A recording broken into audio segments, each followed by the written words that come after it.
제12장.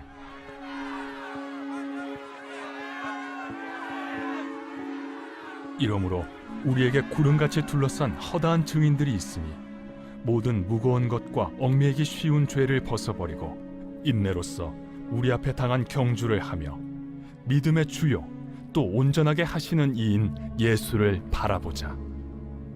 그는 그 앞에 있는 기쁨을 위하여 십자가를 참으사 부끄러움을 개의치 아니하시더니 하나님 보좌 우편에 앉으셨느니라. 너희가 피곤하여 낙심하지 않기 위하여 죄인들이 이같이 자기에게 거역한 일을 참으신 일을 생각하라. 너희가 죄와 싸우되 아직 피 흘리기까지는 대항하지 아니하고 또 아들들에게 권하는 것 같이 너희에게 권면하신 말씀도 잊었도다.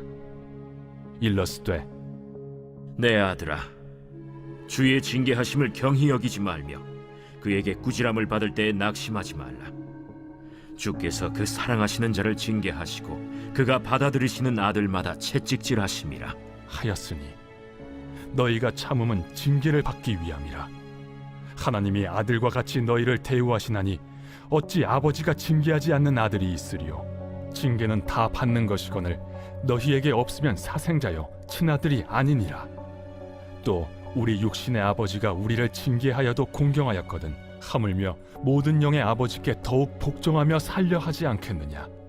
그들은 잠시 자기의 뜻대로 우리를 징계하였거니와 오직 하나님은 우리의 유익을 위하여 그의 거룩하심에 참여하게 하시느니라.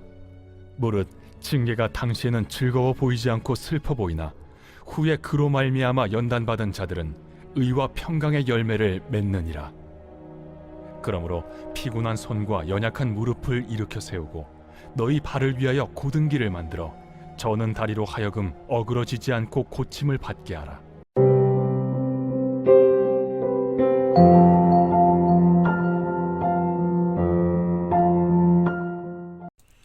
여러분 반갑습니다. 오늘도 큐티로연은 기막힌 하루입니다. 본 말씀 히브리서 12장 1절부터 13절의 말씀입니다. 오늘 큐티 본문 말씀은 우리가 나의 죄와 그리고 내 죄의 결론으로 당하는 고난과 수치를 대하는 자세가 어떠해야 하는가, 그것을 가르쳐주고 있습니다. 먼저 첫 번째로 예수님처럼 죄와 수치를 잘 드러내고 오픈해야 합니다. 오늘 2절 3절 말씀해 보니까 믿음의 주여 온전하게 하시는 이인 예수를 바라보자. 그는 그 앞에 있는 기쁨을 위하여 십자가를 참으사 부끄러움을 개의치 아니하시더니 하나님 보좌 우편에 앉으셨느니라. 너희가 피곤하여 낙심하지 않기 위하여 죄인들이 이같이 자기에게 거역한 일을 참으신 일을 생각하라 그랬습니다. 자, 오늘 성경은 우리의 죄에 대해서 또 내 죄의 결론으로 당하는 고난과 수치를 만났을 때 우리가 어떤 태도를 가져야 되는지를 가르쳐주면서 예수님이 어떻게 하셨는지를 보라고 합니다. 오늘 말씀을 보면 먼저 예수님은 십자가를 참으셨다고 합니다. 여러분, 우리 주님은 죄가 아무것도 없으신 분이십니다. 그럼에도 불구하고 우리의 죄를 자신의 몸에 짊어지시고 십자가의 형벌과 고통을 묵묵히 받아내시고 감당하셨습니다. 하물며 우리의 모든 고난과 고통은 오직 내 삶의 결론입니다. 내 죄의 열매인 것입니다. 오히려 내 죄에 비하면 내가 당하는 고난은 작은 것입니다. 여러분, 그렇다면 우리가 어떤 고난과 고통을 당하더라도 변명과 원망이 아닌 옳소이다로 인정하며 참여하는 마음과 애통하는 심령으로 주님께 나아가는 것이 옳은 태도인 것이죠. 또한 예수님은 죄로 말미암은 부끄러움을 개의치 않으셨다고 합니다. 여러분, 이것은 우리의 죄도 또 우리가 죄로 말미암아 당하는 수치도 하나님과 공동체 앞에 잘 오픈하고 드러내야 한다는 것을 의미합니다. 내가 내 죄와 수치를 간증으로 또 목장의 나눔으로 잘 드러내고 오픈할 때 내 속의 죄가 점점 힘을 잃습니다. 그리고 내가 회개한 죄와 수치가 사명이 되어서 다른 사람의 구원을 위한 약재료로 꺼내놓을 때 내가 전하는 간증을 통해 누군가는 자신의 죄를 깨닫고 돌이켜 회개하는 구원의 도구로 하나님이 나의 간증을 값지게 사용해 주신다는 것입니다. 자, 그러나 여기서 중요한 것이 있습니다. 그것은 내가 내 죄를 인정하고 내 고난과 수치를 잘 감당한다고 해도 나의 죄성이 하루아침에 뿌리 뽑혀지거나 변화되는 것은 아니라는 것입니다. 여러분, 이 죄와의 싸움, 그리고 우리의 거룩의 과정은 우리가 죽을 때까지 계속될 평생의 과제입니다. 그래서 우리가 거룩을 이루기 위해 꼭 필요한 것이 바로 믿음의 인내인 것이죠. 오늘 3절의 말씀에 보니까 우리 예수님도 죽도록 변하지 않는, 그리고 거역하는 그 사람들의 구원을 위해 참고 인내해야 될 일들이 많으셨다고 합니다. 여러분, 그렇죠. 우리 인간의 죄성이 그렇게 쉽게 뿌리 뽑혀지고 변화될 것 같았으면 왜 예수님이 십자가에 올라가셨겠습니까? 여러분, 그러니 우리도 나는 왜 이렇게 변하지 않는 것이냐고 낙심치 말아야 한다는 것입니다. 또 도대체 내 가족들은 언제 구원받는 것이냐고 원망하지도 말라는 것입니다. 그저 우리가 해야 될 일은 여전한 방식으로 큐티의 자리, 또 예배와 목장의 자리를 잘 지키고 붙어가는 것입니다. 그러면 하나님께서 하나님의 때 하나님의 방법으로 찾아와 주시고 반드시 구원해 주실 것입니다. 자, 한번 질문해 봅니다. 예수님처럼 죄를 인정하고 있습니까? 죄의 결론으로 당하는 고난에 올소이다를 외치십니까? 또 나의 부끄러운 죄 고백의 간증과 나눔을 잘 드러내고 있습니까? 자, 두 번째로 하나님은 자녀에게만 징계를 허락하십니다. 자, 오늘 본문의 6절부터 8절의 말씀에 보니까 주께서 그 사랑하시는 자를 징계하시고 그가 받아들이시는 아들마다 채찍질하심이라 하였으니 너희가 참음은 징계를 받기 위함이라. 하나님이 아들과 같이 너희를 대우하시나니 어찌 아버지가 징계하지 않는 아들이 있으리요. 징계는 다 받는 것이거늘 너희에게 없으면 사생자요 친아들이 아니니라 그랬습니다. 여러분, 우리가 비록 예수님을 믿어 하나님의 자녀가 되었지만 여전히 우리의 삶에는 끊어지지 않는 죄가 있고 그 죄의 결론으로 당하는 징계가 불가피합니다. 자, 그러나 오늘 성경은 하나님이 성도에게 주시는 징계야말로 그가 하나님이 사랑하시는 자녀라는 가장 분명하고 확실한 증거라고 말씀하십니다. 아마 저로 인해 놀라신 우리 성도님들이 많았을 것이라고 생각합니다. 사실 저도 저에게 뇌종양이라는 질병이 찾아온 것으로 인해 많이 놀랐고 두렵기도 했습니다. 그런데 오늘 말씀을 통해 하나님은 저에게 허락된 이 뇌종양이 하나님께서 저를 사랑하시기에 또 제가 사랑받는 아버지 하나님의 자녀이기에 꼭 필요해서 주신 징계라고 말씀해 주십니다. 여러분, 그렇지 않습니까? 아무리 악한 부모라 할지라도 자녀를 고통스럽게 할 목적으로 징계하는 부모는 없습니다. 자녀를 사랑하기 때문에, 자녀에 대해 기대하는 것이 있고 잘 되기를 바라기 때문에 맞는 자녀보다 때리는 부모가 더 아픈 마음을 부여잡고 징계하는 것이, 그것이 바로 부모의 마음이죠. 저는 이렇게 저에게 갑작스럽게 찾아온 이 뇌종양이 제 삶의 결론이라는 것이 너무 인정이 됩니다. 오래전부터 주님은 저에게 제 머릿속의 생각과 염려와 근심을 온전히 주님께 맡겨드리는 믿음을 요구해 오셨습니다. 그러나 제가 순종한다고 했지만 제 의지와 노력만으로는 안 되는 것이 있었습니다. 그래서 제 머릿속에서는 늘 떠나지 않는 설교 걱정, 교회 걱정, 또 성도 걱정을 하면서 저의 뇌를 쉬지 못하게 하고 혹사시킨 그런 치우친 악과제가 있습니다.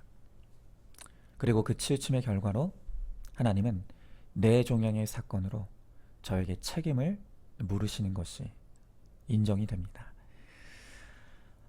이렇게 제 머리를 쉬지 못하고 늘 걱정하고 있는 저를 보면서 하나님은 얼마나 마음이 아프고 안타까우셨을까요?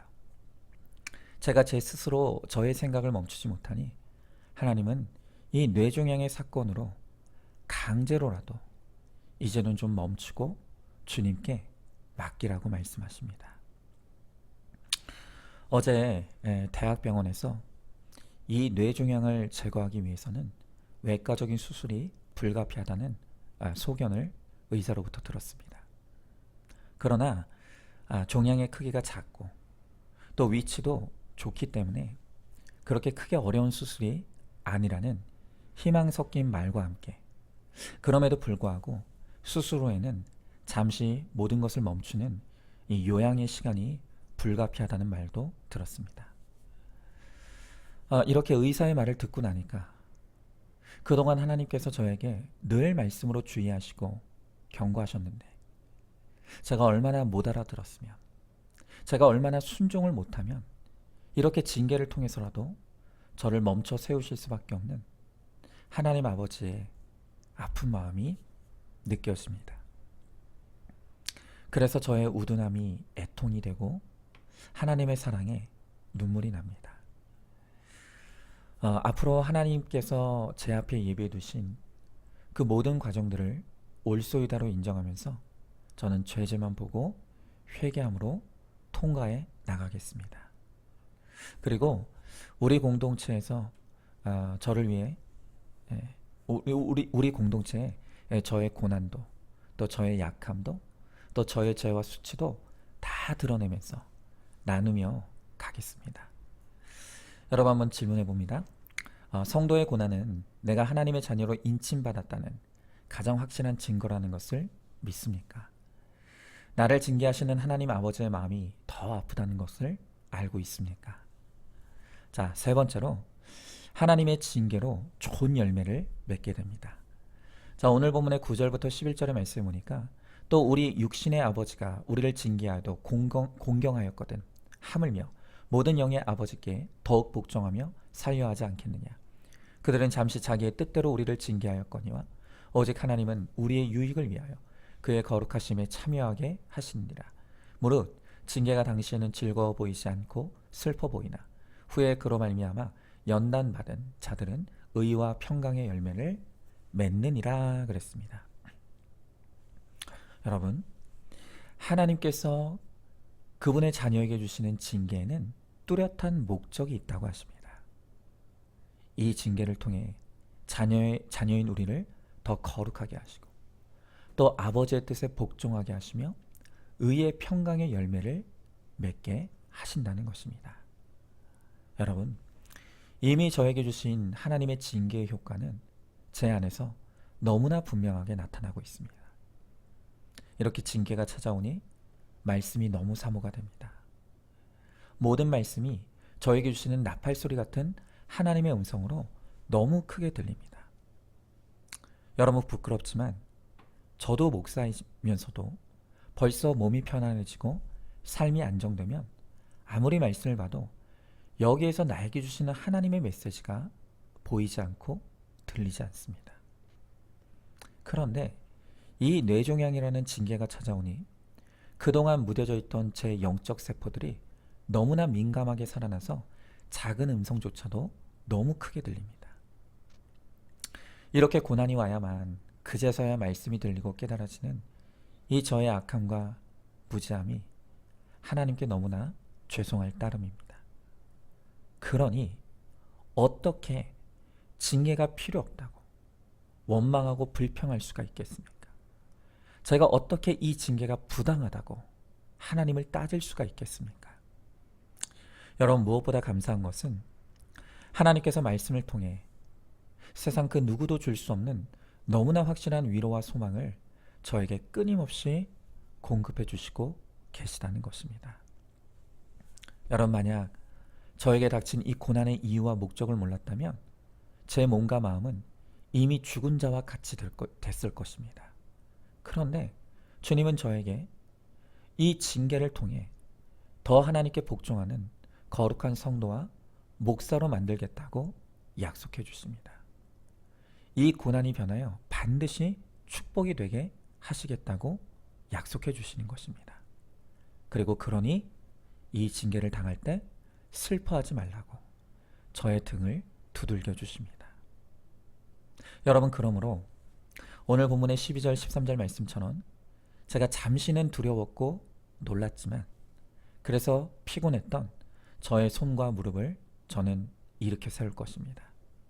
그래서 여전한 방식으로 큐티할 것이고 여전한 방식으로 기도할 것이며 여전한 방식으로 사역할 것이고 잘 먹고 잘 자면서 주님이 말씀으로 주시는 의와 평강을 누리며 갈 것입니다. 여러분, 그러니 우리 성도님들에게 부탁드리기는 저를 동정하지는 마십시오. 오히려 제가 더 연약할수록 제 안에서 더 힘있게 살아 역사하시는 예수님을 목격하게 되기를 바랍니다. 그리고 제 안에서 저를 붙들어 주시는 말씀의 능력을 보게 되기를 소망합니다.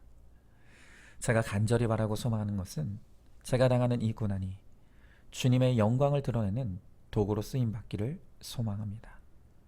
저를 통해 주와 복음이 영원하어지기를 간절히 바라고 원합니다. 한번 질문해 봅니다. 고난이 말씀이 들리는 통로라는 것이 인정이 되십니까? 또 말씀을 통해 고난의 이유와 목적을 해석받으며 가고 있습니까? 말씀의 위로와 격려로 나의 고난을 잘 통과하여서 오직 하나님께만 복종하는 거룩한 자녀가 될 것을 믿고 소망하시기 바랍니다. 자, 오늘도 12월 8일 보석 상자입니다. 교만은 하나님에 관한 모든 것을 잊게 만듭니다. 아멘. 우리 함께 기도하겠습니다. 주님, 참으로 감사합니다. 하나님이 없었다면, 말씀이 없었다면 저는 이 고난 앞에서 무너졌을 것이고 쓰러졌을 것이며 낙심과 절망에 빠져 허우적거렸을 것입니다. 그런데 주님은 저를 사랑하시기에 그럴 틈을 주지 않으시고 끊임없이 제 안에 살아 역사해 주시며 끊임없이 말씀으로 공급하여 주셔서 이 고난의 이유와 목적을 알게 하시고 그 말씀을 통해 저를 위로하시고 격려하시며 그렇게 주님이 주시는 힘과 능력으로 오늘 그리스도의 신비와 복음의 능력을 나타내고 드러낼 수 있도록 은혜를 베풀어 주심을 감사드립니다. 주님, 저를 사랑하시기에 또 저를 더 거룩하게 하시기 위해 저에게 꼭 필요해서 주신 이 뇌종양의 고난과 징계를 제가 주와 함께 복음과 함께 또 우리 공동체와 함께 잘 통과하게 하시고 그래서 오늘 주신 약속의 말씀처럼 이 고난을 통과한 후에 더욱 하나님께 복종하며 더욱 거룩하여지며 더욱 주와 복음을 영화롭게 하는데 한평생 쓰임받는 거룩한 주의 백성이 또 하나님의 종이 될 수 있도록 주님, 이 시간들을 잘 통과해 갈 수 있는 은혜를 베풀어 주시옵소서. 그리고 저를 바라보는 우리 모든 성도들이 저를 통하여서 주를 보게 하시고 복음의 능력을 알게 하셔서 저를 통해 누군가 더욱 주님께 가까이 가고 또 구원을 얻게 되는 놀라운 은혜와 역사가 일어나게 하여 주시옵소서. 믿사오며 사랑이 많으신 우리 예수님 이름 받들어 기도드리옵나이다. 아멘. 오늘도 큐티로 기막힌 하루를 살아내는 하늘가족 공동체 우리 모든 성도님 되시기를 주님의 이름으로 축복합니다.